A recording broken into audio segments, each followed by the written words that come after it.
I will thank Family Court Lawyers Association for organizing this lecture series and inviting me to deliver a lecture on this today's topic, namely drafting and pleading. I have been a teacher for so many years in law college and I have taught drafting and pleading. When a client comes to you, you take instructions from him. First meeting is always an introductory meeting. What is the kind of litigation he wants to litigate, whether he wants to go to the court or not, whether he wants to send a notice or go to the court or settle the matter amicably. What is his object behind meeting you? So first you ascertain what is his object, and then you have a discussion, and if all he decides to go for litigation, then there are further meetings, and then you start drafting of the plaint. Now before drafting of the plaint, as a good advocate, you must be master of facts as far as that particular client is concerned. It goes without saying that you must be master of law. Why I say so? Because to a particular set of facts, the law has to be applied. And what law should be applied is the knowledge or prerogative of an advocate. So he will decide under which provision of law or what laws should be made applicable, whether there can be a single law which is applicable or whether there can be combination of laws which is applicable to the given set of facts. And therefore before drafting, one has to think of all these things and then start drafting. Now there are rules of drafting, what the object of drafting, and then what is the suit, kind of suit, because under CPC you must know that there are various kinds of suits. For example, suit for money recovery, suit for redemption of mortgage, suit for foreclosure, then suit for declaration and injunction, injunction simpliciter. So there are various kinds of suits. So what kind of a suit you are going to draft? Then likewise marriage petition, then writ petition, then SLP. In the High Court also there are various kinds of petitions and applications that are made. In civil court also there are various kinds of applications that are made under various orders. So what kind of application you are making in the court? So suit, that is called as plaint, and then subsequently what are the applications during the pendency of the litigation that you will be filing.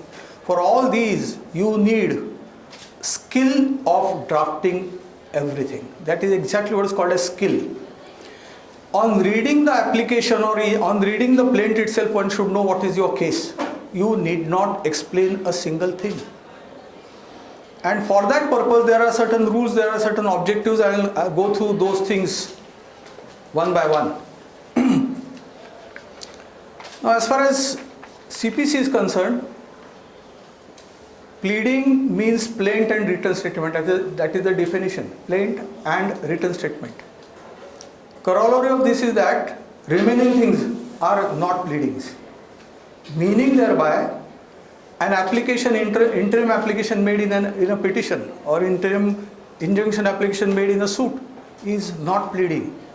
Reply filed to that particular application is not pleading, because pleading means plaint and written statement. Those are not plaints, those are applications.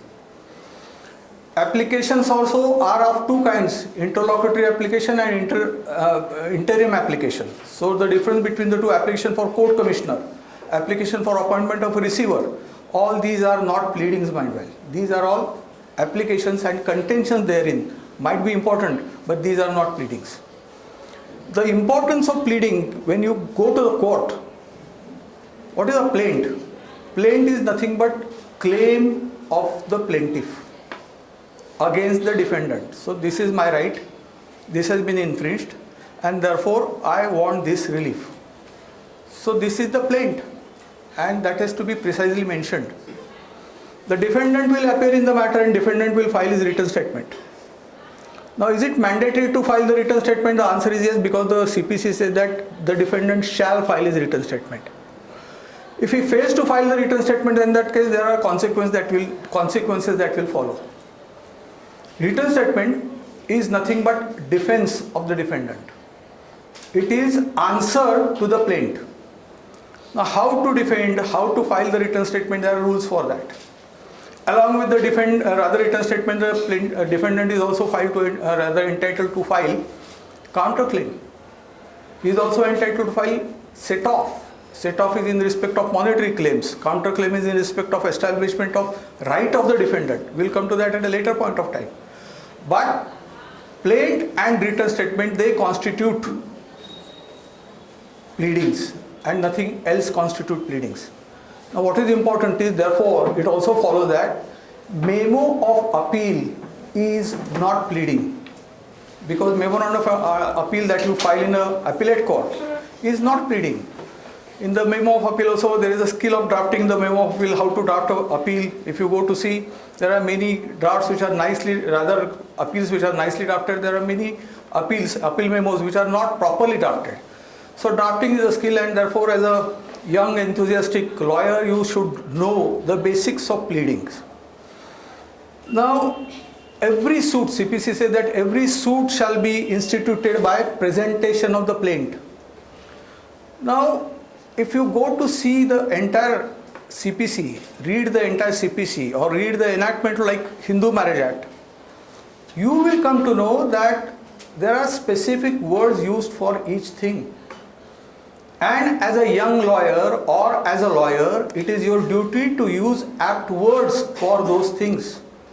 Normally, we don't use that, even though it is mentioned, because we don't carefully read.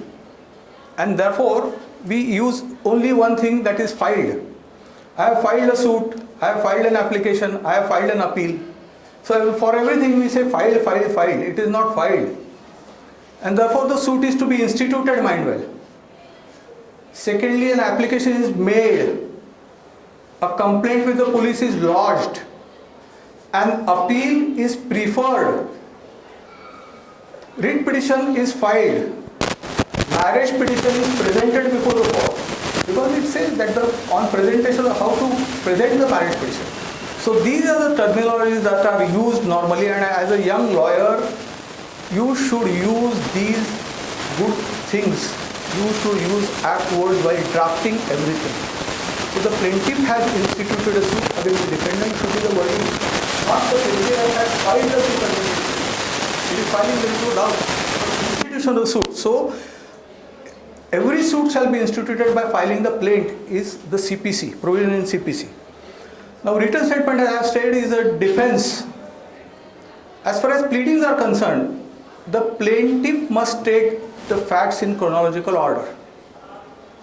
1, 2, 3, 4, this is my case. The defendant, once appears in the matter, he has to file his defense. Mind well, the defendant is entitled to take as many defenses as he wants, which are available to him. So the defendant is entitled to take alternate pleas. This is my one plea, this is my another plea, and this is my third plea. This is permissible, mind well. Provided that they are cohesive with each other, they are not contradictory to each other. We will come to that at a later point of time. But the defendant has more leverage in pleading than the plaintiff. That you have to bear in mind. And that's the law. Because the plaintiff cannot take alternative plea, that this is my contention, alternatively this is my contention, alternatively this is my contention. Cannot be the contention of the plaintiff as such. But the defendant enjoys that kind of a privilege of taking various defenses as and when, or rather as per the law, which is permitted by law. Now, what is the object of pleading? Why do you go to the court and what do you write? The object is to enable the court to know what is the case of the plaintiff. That is the basic object. After reading, one should know that this is the case of the plaintiff. Second object is that to give an opportunity to the defendant to know the case of the plaintiff and to answer the claim of the plaintiff. So 1, 2, 3, 4 are the contentions of the plaintiff, and therefore this is my answer to each claim made by the defendant. Second important object of pleading is the defendant should not be taken by surprise, or any party for that matter should not be taken by surprise, and therefore the pleading should be complete. They should not be inadequate, and with that you have to bear in mind while drafting each and every draft or petition or a plaint that the other party should not be taken by surprise for anything. Then the next object of pleading is to determine and define the issues between the parties. If the plaintiff is clear about his case and the defendant is also clear about his defense, it is easy for the court to settle the issues, that whether the plaintiff proves that the defendant owes him an amount of rupees 10 lakhs, whether the defendant proves that he has already paid an amount of rupees 7 lakhs to the plaintiff. So it is easier for the court to determine and decide the issues. The good pleadings will also help the court to adjudicate the issues involved in the matter properly. If at all the pleadings are vague, they are not properly made, then in that case it becomes extremely difficult for the court to adjudicate the issues before the court. So proper adjudication is possible. That is one of the object of good pleading. It should also, another object is to save the time of the court. Because you make a plaint which is not properly drafted, then subsequently defendant appears, he points out that these are the lacunas in the plaint, then you make an application for amendment. So the court time is wasted, your own time is wasted, and then the other party also comes to know that his case is not that good, his case is weak. So what is important is to avoid the time of the court is another object of good pleading. Then another object of pleading is that it should avoid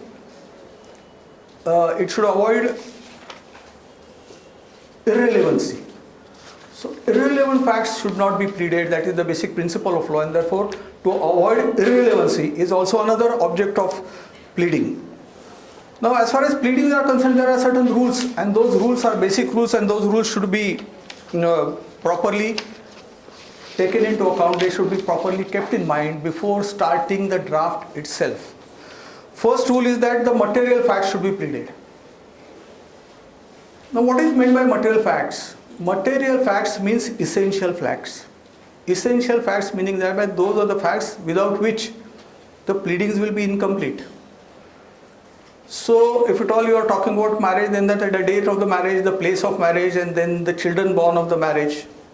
What is important as far as marriage laws is concerned is that you must also state the domicility. Because Hindu Marriage Act first section itself says that the Hindu Marriage Act is applicable to the Hindus domiciled in India. So what is meant by domiciled in India? And domicility is very important. The answer is yes. It is essentially applicable to Hindus domiciled in India. Now there are rules framed by the Bombay High Court under the Hindu Marriage Act. And those rules also talk about the pleadings in matrimonial matters. And if at all you are filing a petition under the Hindu Marriage Act, those rules of pleadings are also required to be taken into account. Essentially rule number 2, 3, 4, 5 of those rules. And one of the rules, it says that you have to mention that the parties are domiciled in India. Now what is the meaning of domicility? Meaning of domicility is that there must be permanent intention to stay at a particular place. So permanent intention to stay at a particular place is domicility. Domicility, mind well, has nothing to do with citizenship. It has got no connection with citizenship. So I am staying in Pune for last 40 years. So I am domiciled in Pune. And for that matter, I will give an example. A Nepalese Gurkha who has come to stay in Pune, he is staying here for last 40-50 years. He has his family and everything. He is staying here, he is a Hindu. He is citizen of Nepal but domiciled in India. And since he is domiciled in India, if at all his marriage has taken place in Pune, he is governed by Hindu Marriage Act even though he is Nepalese. Even though his wife is Nepali, he is governed by Hindu Marriage Act. And this is exactly what is meant by domicility. And therefore essentially you have to make a mention that the petitioner and the respondent are Hindus domiciled in India. Should be the first statement in the petition. Now, what is pleading? Meaning thereby, first of all you have to take into account what is the right of the plaintiff or the petitioner. Every right has a corresponding duty. So when you say that this is my right, obviously in connection to the defendant, this is the duty of the defendant. So every right has a corresponding duty. When you say that I have a right to peacefully enjoy my property, it is the duty of the defendant not to disturb my possession. So you have to assert pleading should be in respect of material facts, and those should state your right. Those obviously should also state the defendant's duty. So a right which is given to you, which is violated, must be stated, and then the defendant's duty also should be stated. Evidence need not be pleaded or should not be pleaded is another rule of pleading. Now what is evidence and what is proof? Because we use these two terms. I have a proof of that, I have evidence of that. So what is the difference between evidence and proof? As I have said earlier, as a lawyer, as a young lawyer, as a young enthusiastic lawyer, you should know proper terminologies, proper legal words, what are required to be used. Now I have a correspondence with Advocate Sarote, which is of 50 emails. We have exchanged 50 emails. And then we are in the court and we are saying that we have 50 emails. In my petition, is it necessary that I should write in an email dated 1st of Jan 2024, I have written to him this. Then in reply of 2nd of Jan, he has written to me like this. And then all the 50 emails, should I write in the petition? The answer is no. So what I should plead is this, that there is ample correspondence between me and the defendant in respect of this particular fact. That is sufficient. Remaining 50 emails is a matter of proof. And therefore 50 emails, Your Honor, the 50 emails will constitute evidence that is available with me. Then I have 9 witnesses for that. So those 9 witnesses is again evidence which is available with me. I have made a mention about that in my pleadings. Now, as far as proof is concerned, out of those 50 emails, I have produced only 5 and I am successful in proving those 5, which successfully proves my entire case. So remaining 45 emails I need not prove. So 50 emails constitute evidence, but only 5 emails which have been proved in the court constitutes proof. So that is the proof and the remaining is evidence. Similarly is the case, I have 9 witnesses. Out of that I have examined only 3 witnesses.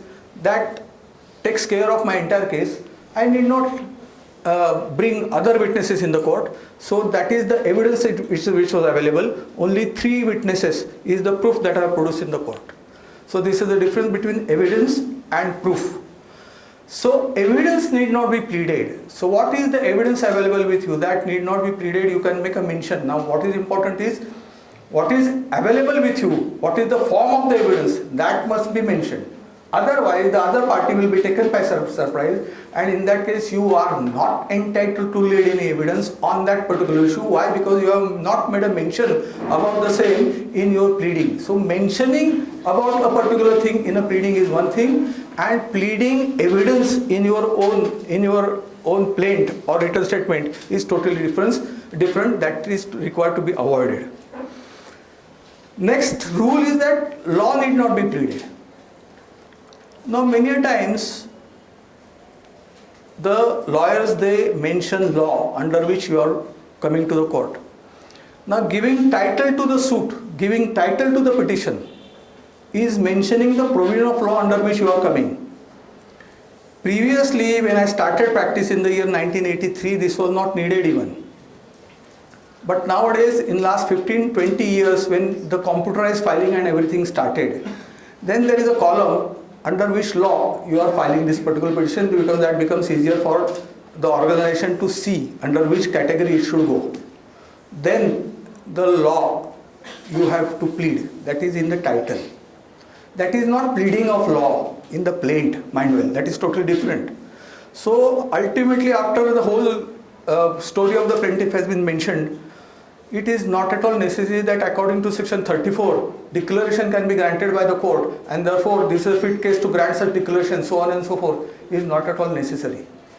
So law need not be pleaded is another thing, because to the given facts and circumstances, law is required to be applied.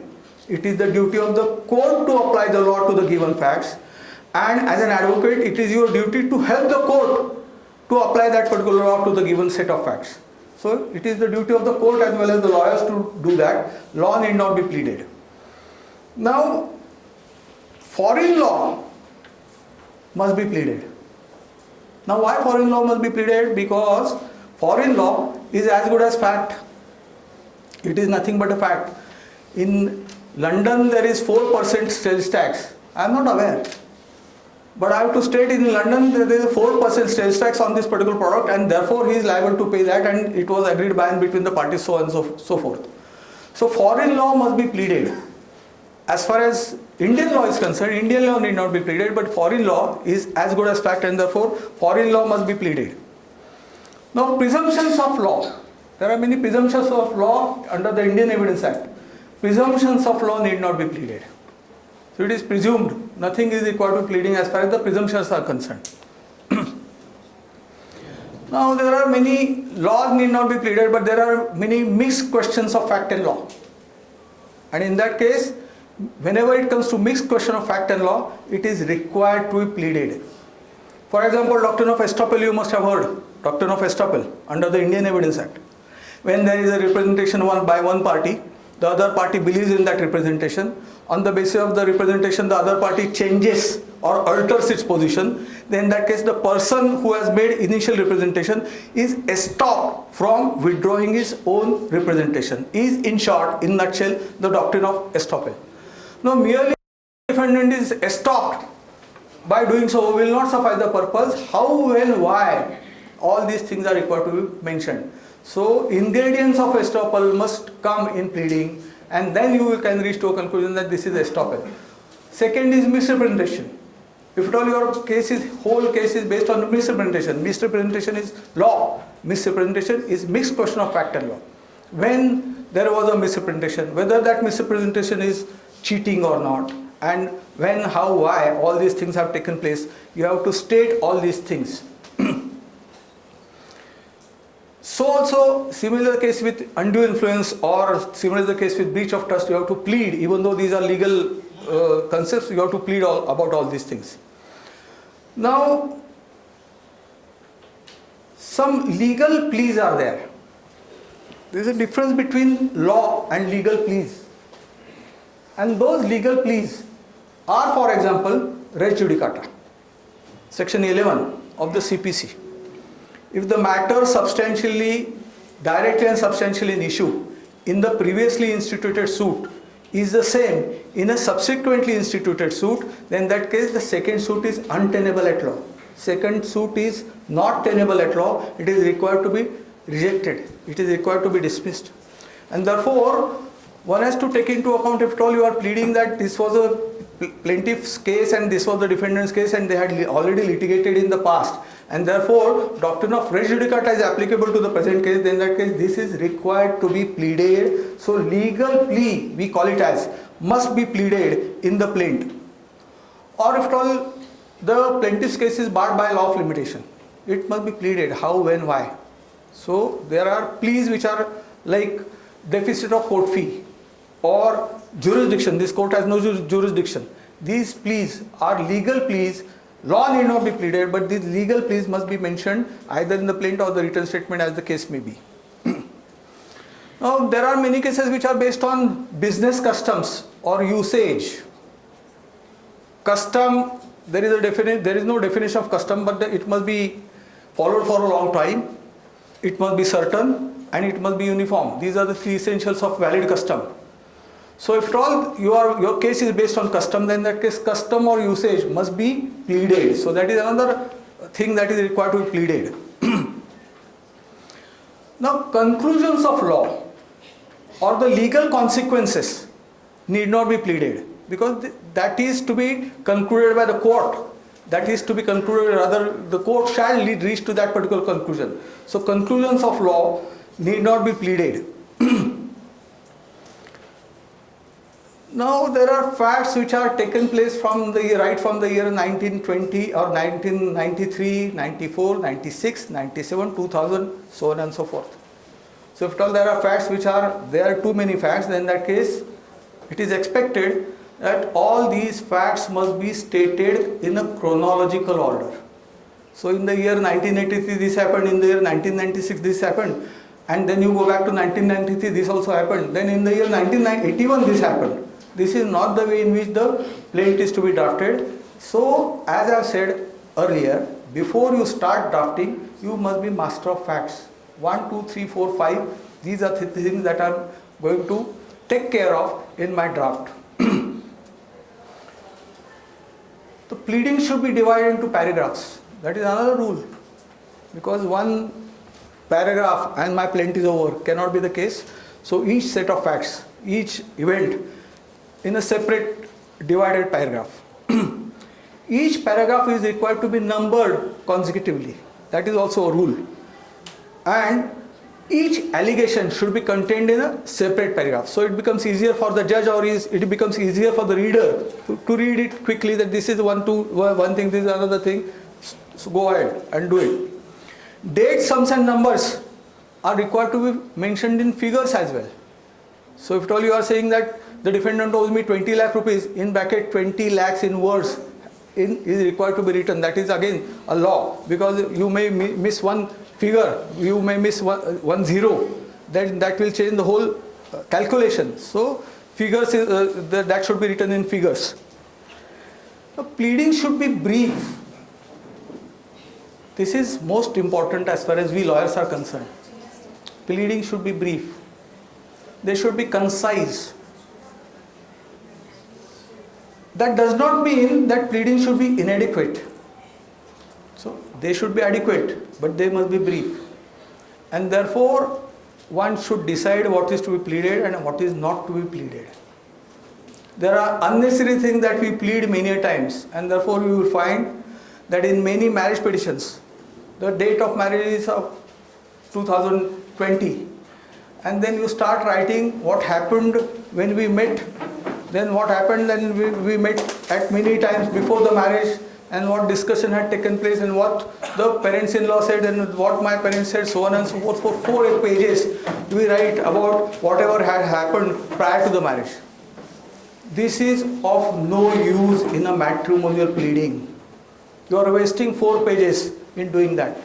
Unless it is important, because your case is based on fraud, then how fraud was played from the very beginning, and then that is necessary. Otherwise, on the ground of cruelty, if at all you are asking for divorce, then in that case it is not at all necessary to write whatever has happened prior to the marriage. In 2-3 sentences you can sum up whatever has happened prior to the marriage, but after the marriage, what cruelty has been inflicted by the respondent to the petitioner is important, and not what happened prior to the marriage. So therefore the pleading should be brief.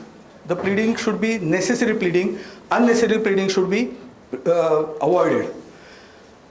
Now pleading should be precise and certain.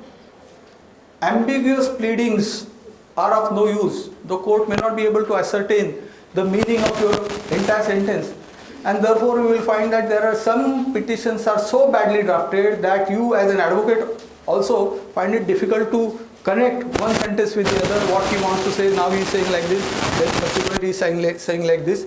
So that is not a good way of drafting a plaint. Then repetitions of facts should be avoided.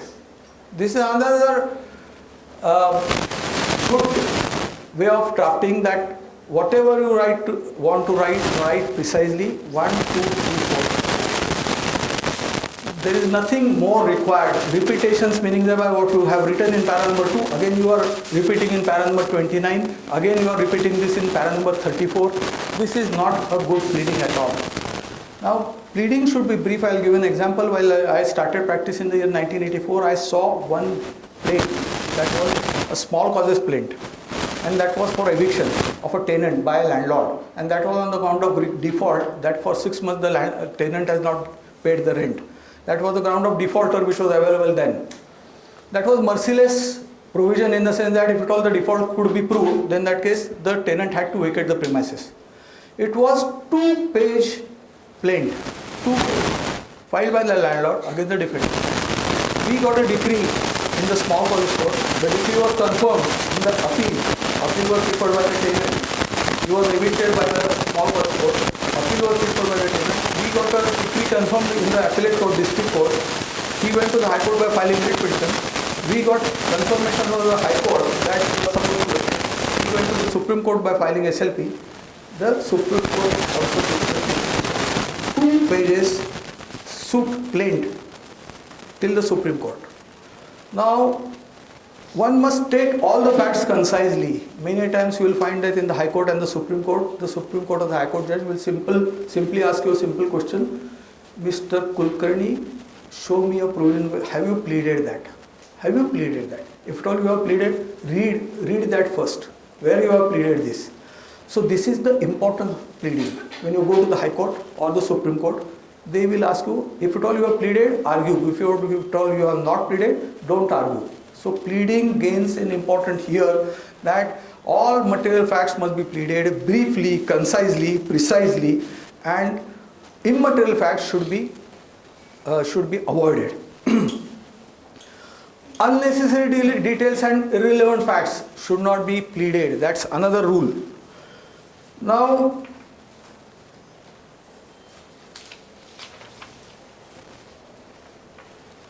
the parties should be referred to as the petitioner or the respondent or the plaintiff or the defendant and not by their names.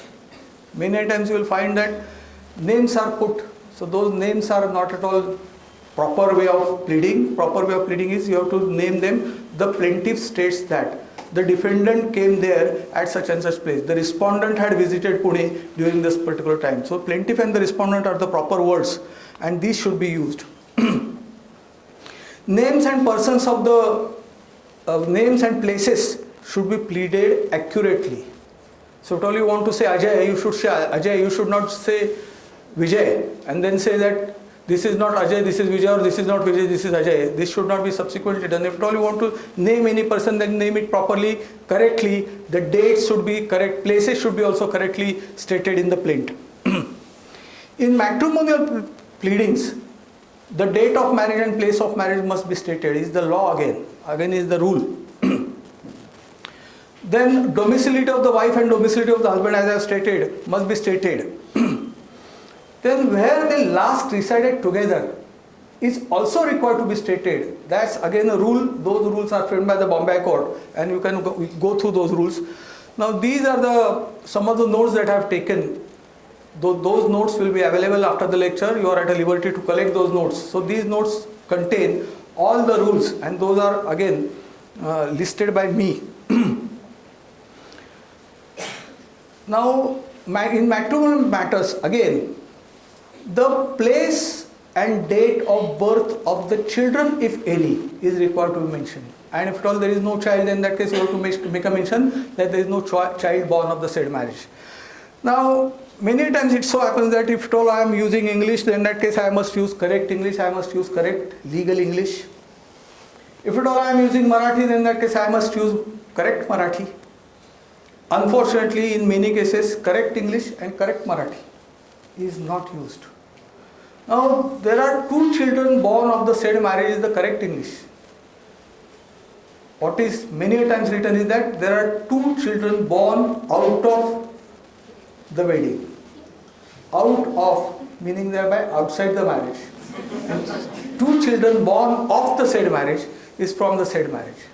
So these are the simple things that you should avoid, you should learn legal English. You should learn legal English, and therefore I said that your legal English should be proper. And unless until you make it perfect, you will not become a good advocate. And as a good advocate, I also hail from Marathi medium.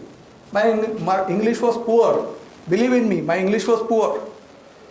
I could not understand many things. And now consideration is the word used in CPC, Indian Contract Act. Consideration has a huge definition. In the past, in the present and in the future. And even promise constitutes consideration, so on and so forth. I could not understand anything, and that too in first LLB.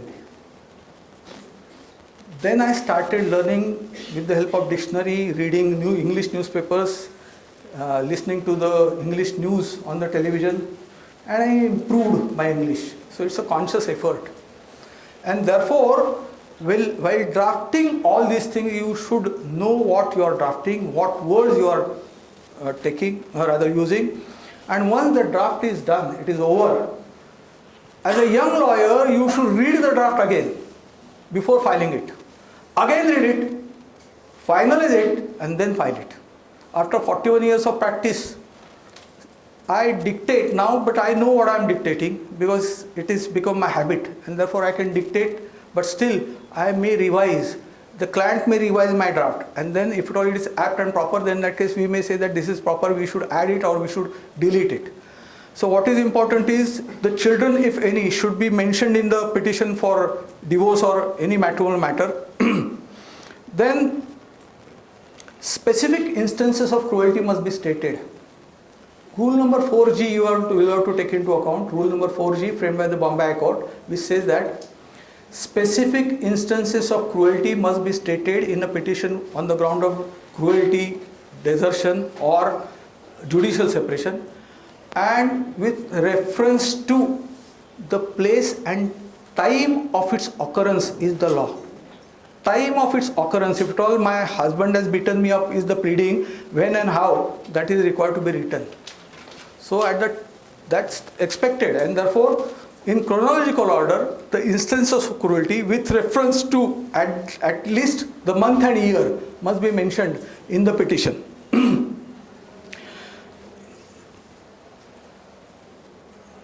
Now if at all there is any previous proceeding pending between the parties and the result thereof, the law further says that the previous proceeding pending between the parties or which are over must be mentioned in the pleading, and the result thereof, meaning that it got dismissed, it got decreed, it was allowed, it was disallowed, so on and so forth. All those things must be stated in the petition in matrimonial proceedings. Now in case of suit for immovable property, mind well, suit for immovable property for all those who are working in civil law or even for in matrimonial matters, many times we say that I want this house or specific performance of all these things should be granted. So in case of suit for immovable property, in the first paragraph itself, the property should be described in detail with the boundaries. With the boundaries means on or towards east, on or towards west, on or towards north. All the boundaries must be mentioned.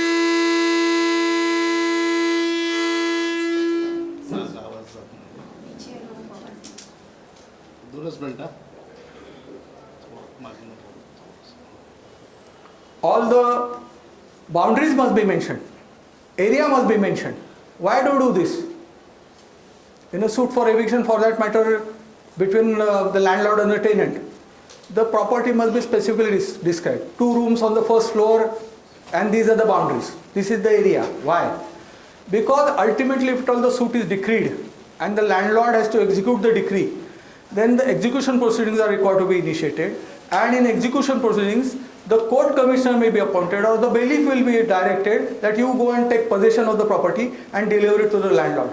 In that case, when the bailiff goes to the property and there are 16 rooms, and after that 2 rooms have been occupied by the defendant, then in that case it becomes extremely difficult for that particular bailiff to identify the property.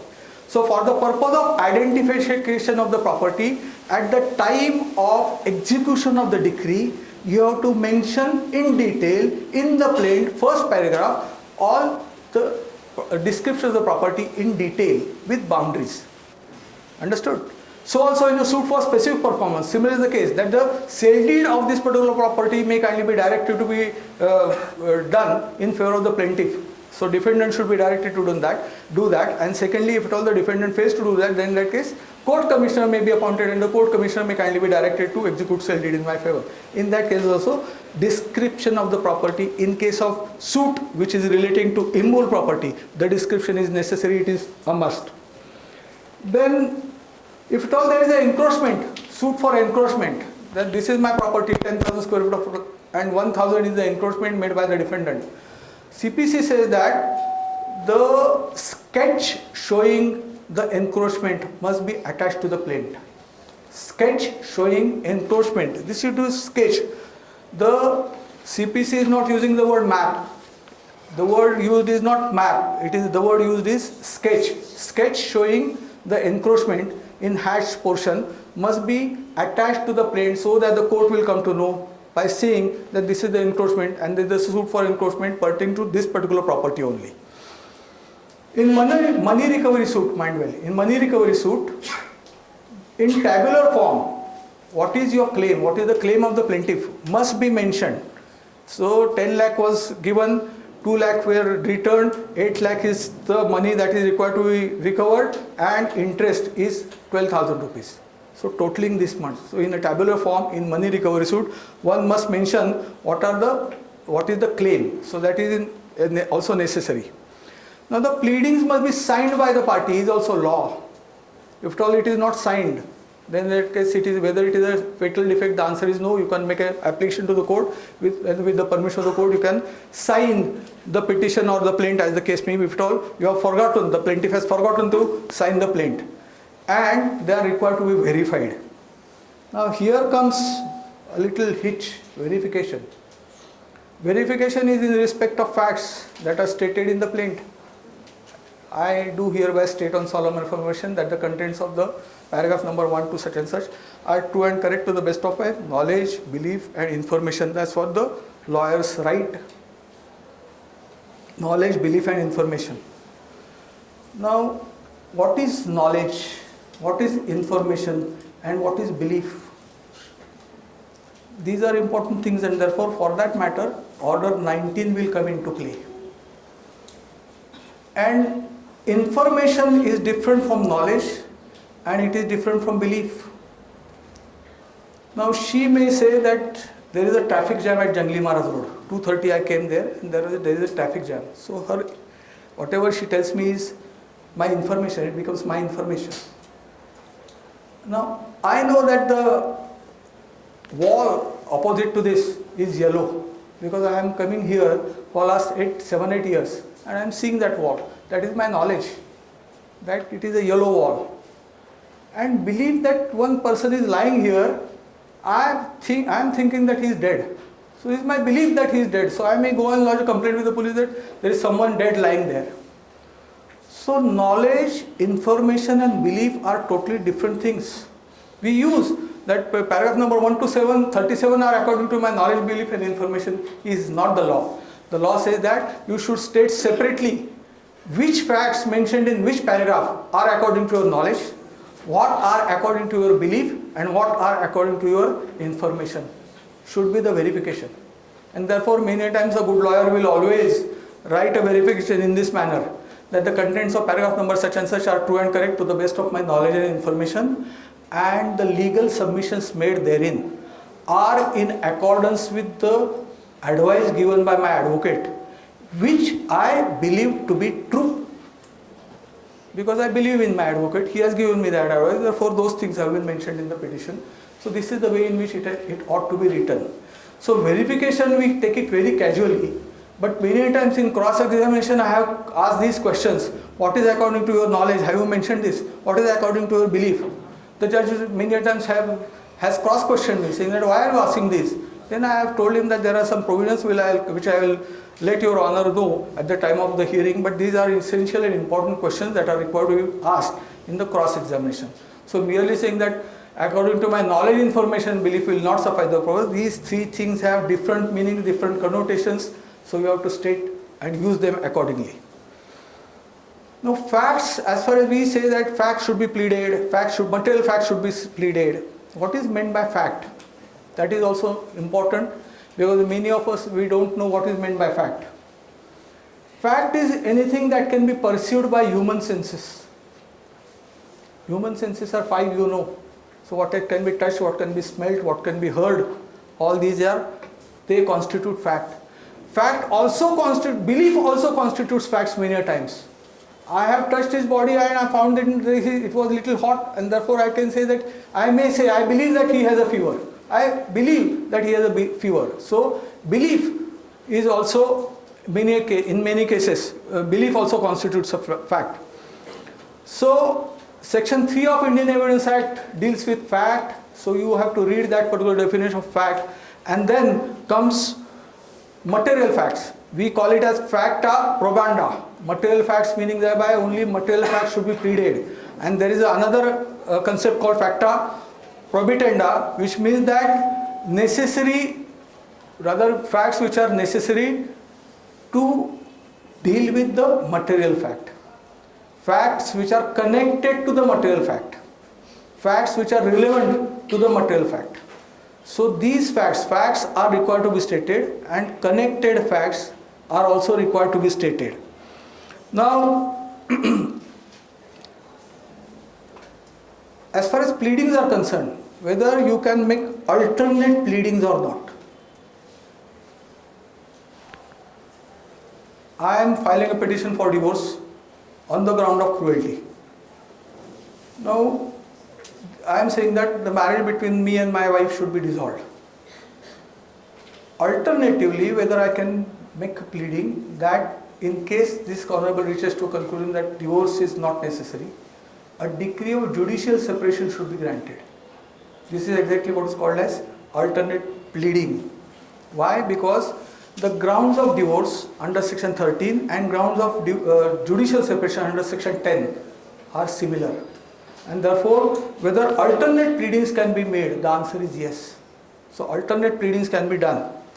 Now, when it comes to alternate pleadings, the defendant has more leverage, as I have said earlier, because the defendant can take as many pleas as he wants. And therefore, he may come up with a case where he says that I am a tenant in the premises. The plaintiff has filed a case against him for eviction. He may take up a plea that I am a tenant in the premises. Or alternatively, he may say that I have become owner of the property by way of adverse possession.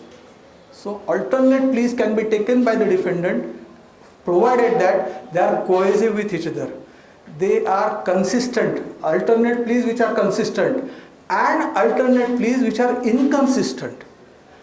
Meaning thereby those alternate pleas are self-destructive. Those alternate pleas are self-destructive, meaning thereby they will destroy both the pleas. They are not cohesive with each other. For example, I am seeking a suit for specific performance against you. We have an agreement, we have a contract, and I am saying that she has executed this particular contract. In furtherance of that, she has to execute a sale deed in my favor. In the alternative, I am praying that if this court reaches to a conclusion that there is no agreement to sell, or I am not entitled to get specific performance, it be declared that my agreement with her is void ab initio. So in that case, in a way, I am seeking specific performance of a void agreement. I am saying that it may be declared it is void. So these are alternate pleas which are self-destructive. Such pleas are impermissible to be taken while pleading. You should avoid such self-destructive pleas. So alternate pleas can be taken provided that they are cohesive with each other. Now, inconsistent pleas will make your case weak. Mind well, there is a Supreme Court judgment which says that inconsistent pleas should not be taken. It makes your case very weak. Now, why? Pardon? Inconsistent meaning thereby this is the only thing. It be declared that I am a tenant, and in the alternative it be declared that I have become owner of the property by way of adverse possession, because I am in use of the property more than 12 years for continuous period of 12 years uninterrupted with the knowledge of the owner. So all the ingredients of adverse possession are present. So it be declared. So these are inconsistent pleas. The inconsistent pleas, if at all you want to take, that weakens your case, because you are not sure what kind of a stand you want to take, or what is your basically status as far as the property is concerned, whether you are a tenant or whether you are become owner by of adverse possession. So inconsistent pleas should be avoided. Now, plaint must contain following things. Young lawyers, please take note of this. First is the name of the court. Now, while giving name of the court also, many times we make a mistake. Before the Honorable Judge Family Court Pune at Pune, in the Family Court Pune or at Pune, before the Honorable District Judge Pune at Pune, in the District Court Pune at Pune, which is right, which is wrong, and when it comes to Small Causes Court, in the Small Causes Court Pune, in the Court of the Civil Judge Senior Division Pune, in the Court of the Civil Judge Junior Division Pune. So, what should be the perfect and correct title? Before the Honorable Judge Cooperative Court Pune. So, when you have to use before, when you have to use in the court, that is required to be taken care of while drafting, while choosing the forum where you want to go, whether you want to go to the family court, small cause court, district court, in the High Court of Judicature of Bombay, in the Supreme Court of India. So these are the headings that also matter, and one has to take care of the heading. You have to start from the heading, in which court that is pending, you are approaching. Then name, age, occupation and place of residence of the plaintiff. So also name, age and occupation and place of residence of the defendant. And what is important is facts constituting the cause of action must be stated. After writing everything, facts constituting the cause of action must be stated. Then how this court has jurisdiction, that also has to be required to be stated. There are 4 pleas which are required to be stated at the fag end of every petition or every suit. 4 things that are required to be pleaded. First is cause of action. Second is suit valuation. Suit valuation is every suit has subject matter. Every subject matter has to be evaluated. And on the valuation of the suit, there is a Suit Valuation Act. On the valuation of the suit, you have to pay court fee. Suit valuation is done for 2 purposes. First is to payment of court fee. If at all you are asking for 10 lakh rupees recovery, 10 lakh is the valuation of the suit. On 10 lakhs you have to pay court fee according to the schedule which has been given. And secondly, it also determines the pecuniary jurisdiction of the court. So suit valuation is done for 2 purposes. First is payment of court fee, and second is jurisdiction of court. That will determine the jurisdiction of the court. Now you have to also state limitation, how your suit is within limitation. Now as far as matrimonial matters is concerned, there is a misconception among the lawyers that there is no limitation for matrimonial matters.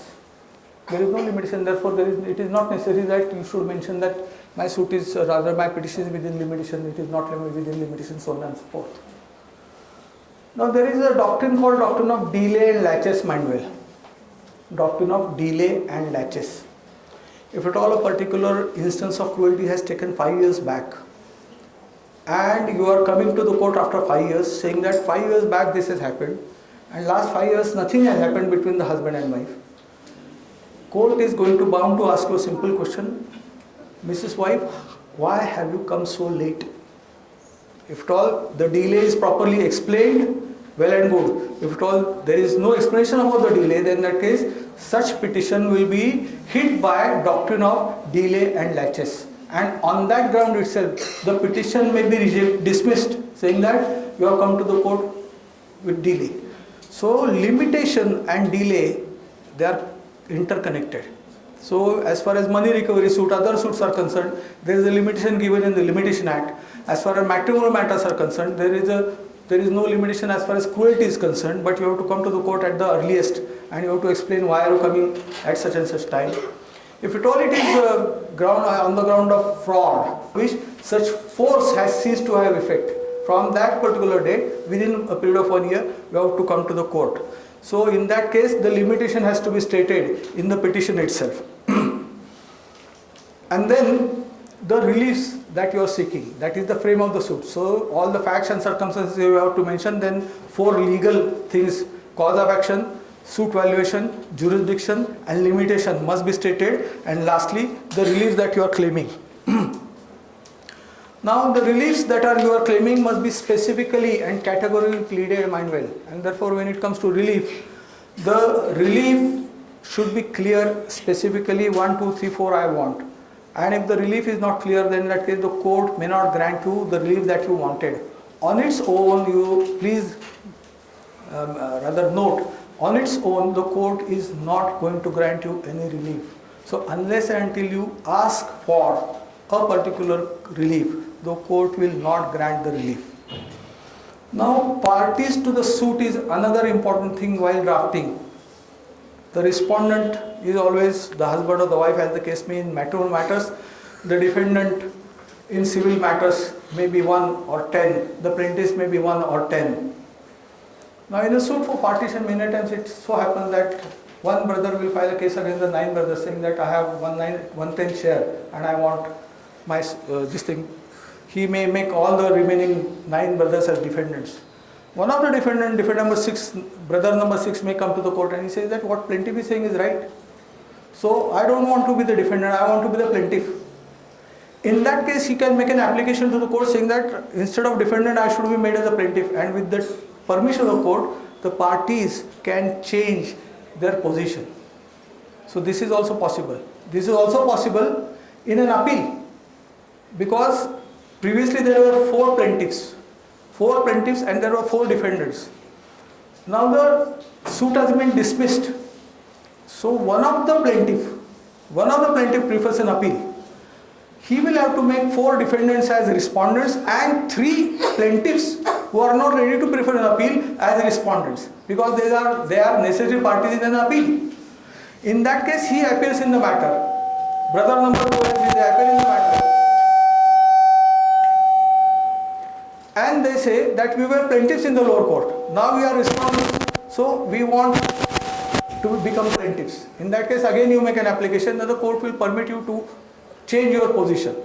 So this is also possible, and this many young lawyers may not know that this is possible, that you can change your position in litigation. There are 2 kinds of parties. First is necessary party.